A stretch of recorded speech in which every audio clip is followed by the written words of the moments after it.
السلام علیکم، دینی ورثہ چینل میں آپ سب دوستوں کو خوش آمدید۔ وابڈا کالونی تالو جبہ ضلع نوشہرہ میں 7 سالہ تقریبات دارالعلوم دیوبند منعقد ہوئی تھی۔ اس کانفرنس میں انڈیا سے تشریف لائے ہوئے دارالعلوم دیوبند سے علماء بھی شریک ہوئے اور مقامی اور ملکی علماء نے بھی شرکت کی۔ تو آئیے ہم سب مل کر ان بیانات کو سنتے ہیں۔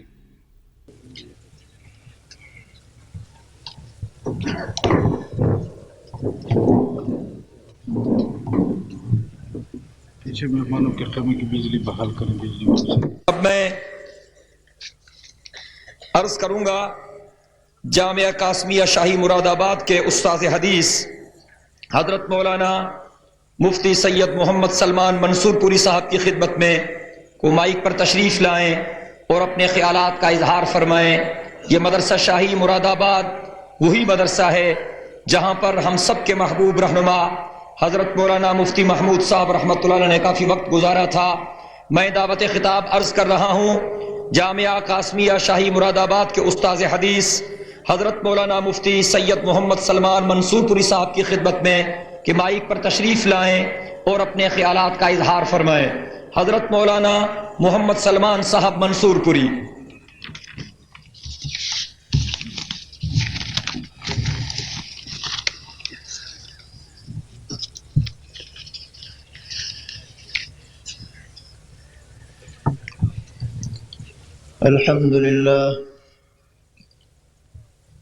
الحمد لله نحمده ونستعينه ونستغفره ونؤمن به ونتوكل عليه ونعوذ بالله من شرور أنفسنا ومن سيئات أعمالنا من يهده الله فلا مضل له ومن يضلل فلا هادي له ونشهد أن لا إله إلا الله وحده لا شريك له ونشهد أن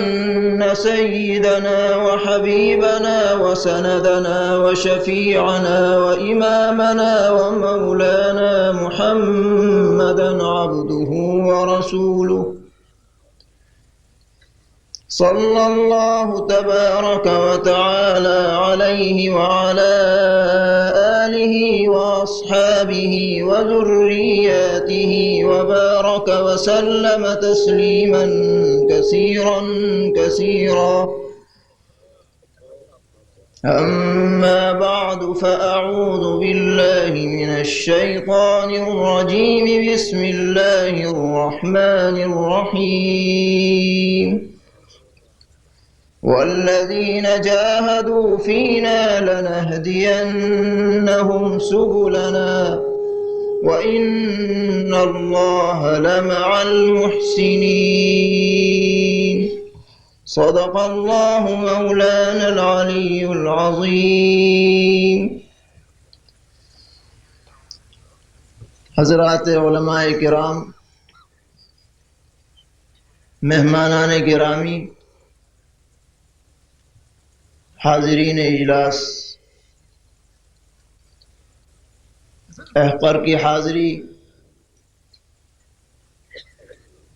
جامعہ قاسمیہ مدرسہ شاہی مراد آباد سے ہوئی ہے، اور یہ ادارہ دارالعلوم دیوبند کا بالکل ہم آہنگ ادارہ ہے۔ گویا کہ یوں سمجھیے کہ اس کی ایک ایسی شاخ ہے کہ جس کا ہر اعتبار سے اول سے لے کر آج تک دارالعلوم دیوبند سے ایسا گہرا ربط رہا ہے کہ گویا کہ وہ اس کے انتظام کے تحت میں ہے، اور یہ ہمارے لیے فخر کی بات ہے کہ حضرت مولانا مفتی محمود صاحب نور اللہ مرقدہ انہوں نے اس ادارے میں تعلیم پائی اور وہ زمانہ تحریکات آزادی کا تھا. حضرت نے وہیں سے اپنی سیاسی اور اجتماعی زندگی کا آغاز فرمایا. اس نسبت کے حوالے سے میں مدرسے کے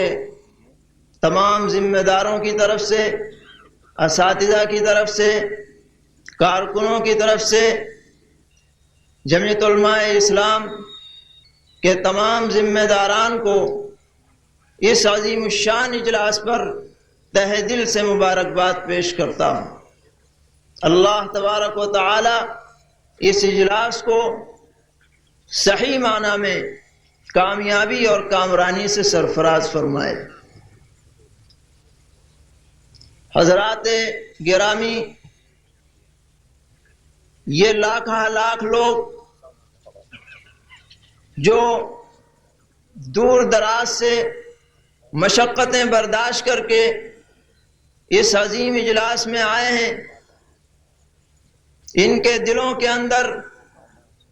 دارالعلوم دیوبند سے محبت کوٹ کوٹ کر بھری ہوئی. دارالعلوم کی نسبت رکھنے والے ہر شخص سے،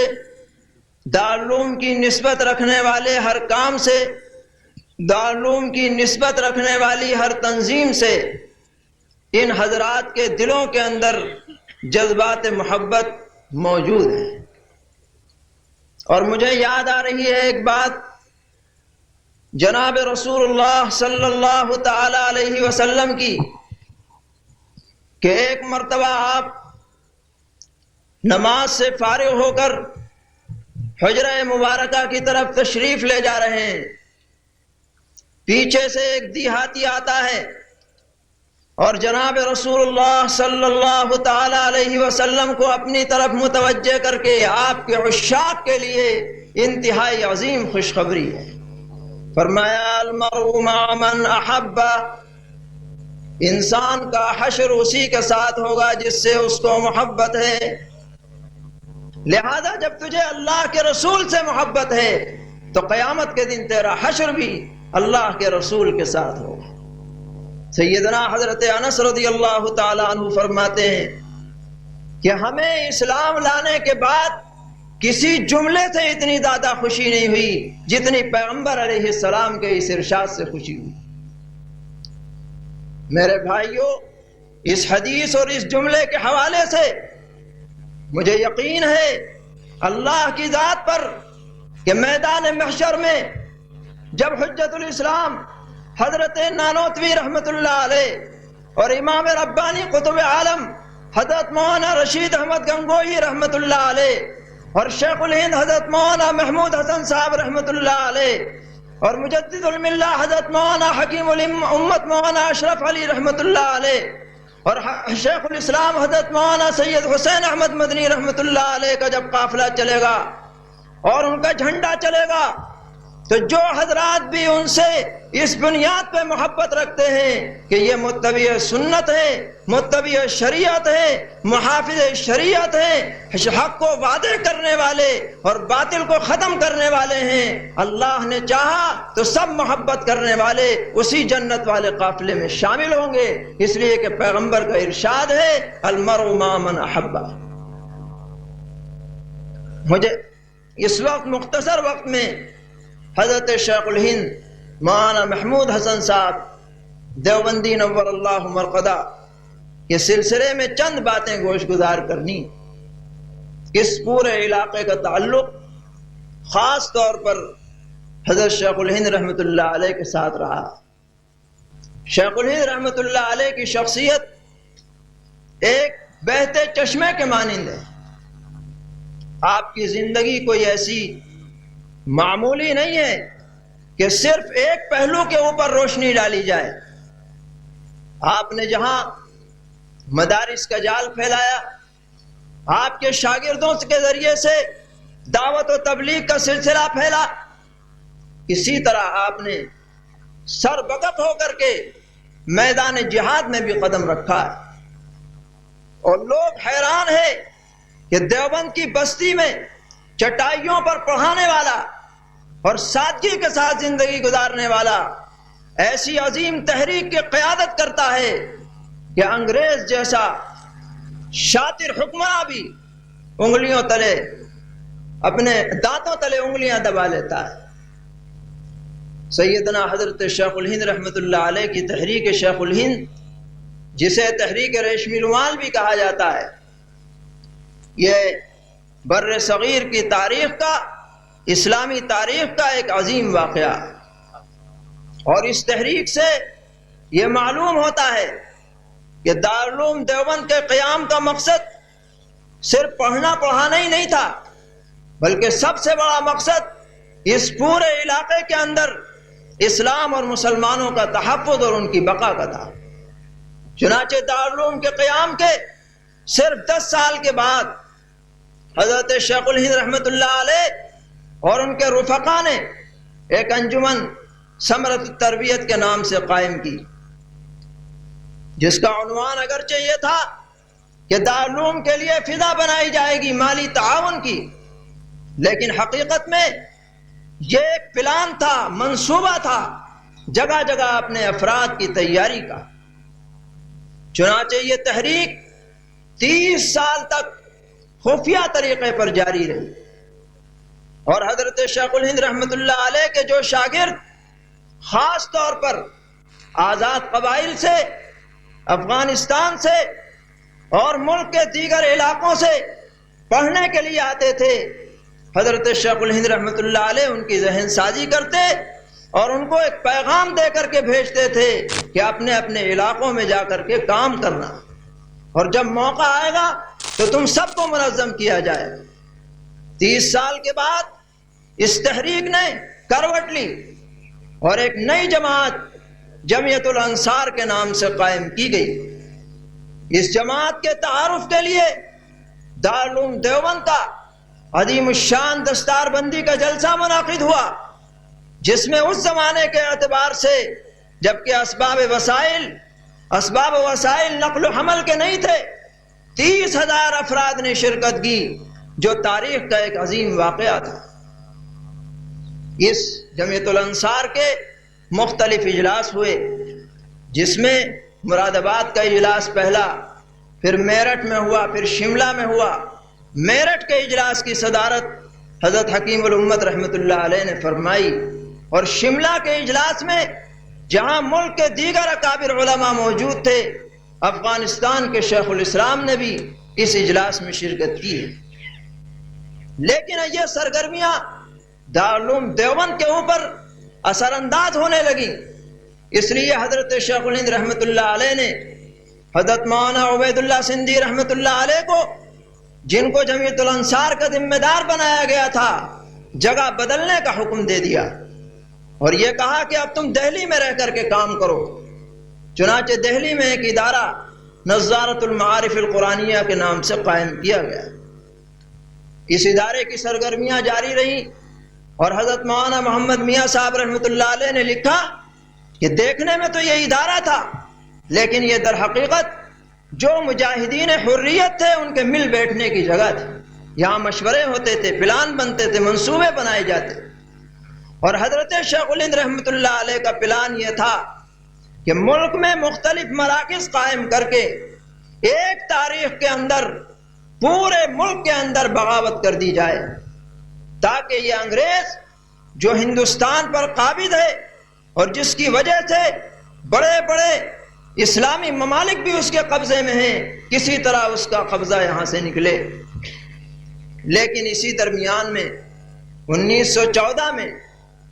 جنگ عظیم چھڑ گئی، اور اب ضروری ہو گیا کہ فوری طور پر کوئی کارروائی کر کے برطانیہ کو نقصان پہنچایا جائے۔ چنانچہ حضرت شیخ الہند رحمۃ اللہ علیہ نے سب سے پہلے تو یہ کیا کہ اس علاقے میں زیگی ایک جگہ ہے، ریاست باجوڑ میں، اس کو آپ نے مرکز بنانے کا حکم دیا، اور حاجی ترنگزئی صاحب اور مولانا سیف الرحمان صاحب کابلی رحمۃ اللہ علیہ، ان دونوں کو اس مہم پر مقرر کیا کہ انگریز کے خلاف گوریلا جنگ کی جائے اور لڑی جائے۔ دوسری طرف آپ نے حضرت مولانا عبید اللہ سندھی رحمۃ اللہ علیہ کو افغانستان بھیجا اور یہ کہا کہ وہاں جا کر کے والی افغانستان کو اس پر آمادہ کیا جائے کہ ہم اندر سے بغاوت کرتے ہیں، تم باہر سے ہمارا ساتھ دینا تاکہ اس سفید فام طاقت کو ملک سے دیش نکالا دیا جا سکے۔ یہ کارروائیاں اس انداز میں شروع ہوئی۔ ادھر حضرت شیخ الہند رحمۃ اللہ علیہ نے یہ سوچا کہ اس زمانے کی سپر طاقت جو برطانیہ سے لڑ رہی تھی، ٹرکی اور جرمنی، ان دونوں سے رابطہ کر کے مالی امداد اور تعاون کا طریقہ کا کوئی ذریعہ حاصل کیا جائے۔ چنانچہ آپ نے اس مقصد سے دیوبند سے باقاعدہ حجاز کا سفر فرمایا۔ اس وقت حجاز مقدس میں خلافت عثمانیہ ٹرکی کی حکومت تھی، اور آپ نے یہاں تشریف لا کر یہاں کے گورنروں سے ملاقات کی۔ مدینہ منورہ کے زمانے قیام میں جنگ کا وزیر انور پاشا آیا، اس سے بھی ملاقات کی، اور اسی درمیان میں مکہ معظمہ کا جو گورنر تھا غالب پاشا، اس سے ایک پیغام حاصل کر کے ان علاقوں میں بھیجا، صوبہ سرحد اور یاغستان کے علاقے میں،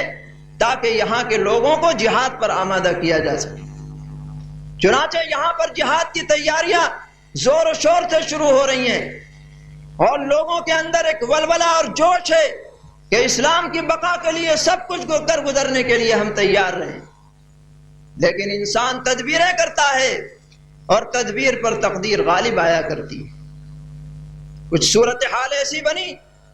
کہ بجائے اس کے کہ ٹرکی اور جرمنی کو فتح ملتی، برطانیہ کا پلہ بھاری ہونے لگا، اور حضرت شیخ الہند رحمۃ اللہ علیہ نے کافی کوشش کی کہ آپ کسی طرح یاغستان آ جائیں اور یہاں آ کر کے مرکز بنا کر کے باقاعدہ جہاد کریں، لیکن ٹرکی حکومت نے صاف معذرت کر دی کہ راستہ پر خطر ہے، آپ جا نہیں سکتے۔ اسی درمیان میں آپ کو ضرورت پیش آئی طائف جانے کی، جہاں غالب پاشا موجود تھا، وہاں آپ تشریف لے گئے اور ان سے بات چیت کی، لیکن اسی درمیان میں شریف مکہ نے بغاوت کر دی۔ انگریزوں سے مل جل کر کے آپ واپس تشریف لائے، حج کا وقت قریب تھا، حج کے بعد ابھی جانے کی تیاری ہی کر رہے تھے کہ آپ کے خلاف سازش کر کے گرفتاری کا پلان بنایا گیا، اور پھر آپ کو رفقا سمیت گرفتار کیا گیا۔ حضرت شیخ الاسلام رحمۃ اللہ علیہ اگرچہ پہلے مرحلے میں گرفتار ہونے والوں میں شامل نہیں تھے، لیکن حضرت نے محسوس کیا کہ اگر میں رہ جاؤں اور حضرت کو گرفتار کر کے کہیں اور بھیج دیا جائے تو میرے استاد اور اس بڑھاپے کی عمر میں، ضعف اور علالت کی عمر میں کیسے زندگی گزاریں گے۔ حضرت نے اپنے تمام وقار کو، تمام عزت کو مدینہ منورہ میں پڑھانے کو سب کو تج کر کے اور قربان کر کے خود اپنے لیے گرفتاری کے ذرائع پیدا کیے، اور پھر حضرت شیخ الہند رحمۃ اللہ علیہ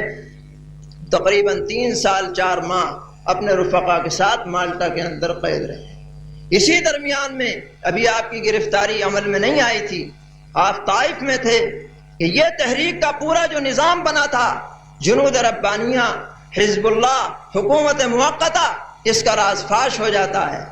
اور حکومت برطانیہ کے ہاتھ وہ تمام کاغذات جو ضروری تھے وہ لگ جاتے ہیں، جو آج بھی کتابوں کی شکل کے اندر موجود ہیں۔ بہرحال وقت چونکہ میرا ختم ہو چکا ہے، میں اس بات کو کہہ دینا چاہتا ہوں کہ دارالعلوم دیوبند کی تحریک صرف علم و تعلم کی حد تک محدود نہیں ہے، بلکہ جب جیسی ضرورت پڑے اسلام اور مسلمانوں کی بقا کے لیے تحریک شیخ الہند ہمیں یہ پیغام دیتی ہے کہ ایک محدث بھی ہو، ایک مجاہد بھی ہو، ایک مناظر بھی ہو، اور دنیا کے اندر جیسا جب بھی موقع آئے دین اور اسلام کے لیے ہر ایک قربانی کے لیے تیار رہے۔ یہ دیوبندیت کی نشانی ہے، یہ دیوبندیت کی پہچان ہے۔ اللہ تبارک و تعالی ہم سب کو اس نسبت کی قدردانی کی توفیق عطا فرمائے، اور اس نسبت کو ہمارے لیے آخرت میں کامیابی کا ذریعہ بنائے، اور اس کے خلاف جو سازشیں ہو رہی ہیں جس انداز میں، اللہ تعالیٰ ان سازش کرنے والوں کو پوری طرح خائب اور خاسر فرمائے۔ وآخر دعوانا الحمدللہ۔ آپ سب دوستوں سے گزارش ہے کہ آپ ہمارے اس چینل کے ساتھ اسی طرح جڑے رہیں اور ان علماء کرام کے بیانات کو آگے بھی شیئر کرتے رہیں۔ آپ سب دوستوں کا بہت شکریہ۔ ملتے ہیں ایک نئی ویڈیو کے ساتھ، تب تک کے لیے اللہ حافظ۔ پاکستان پائندہ باد۔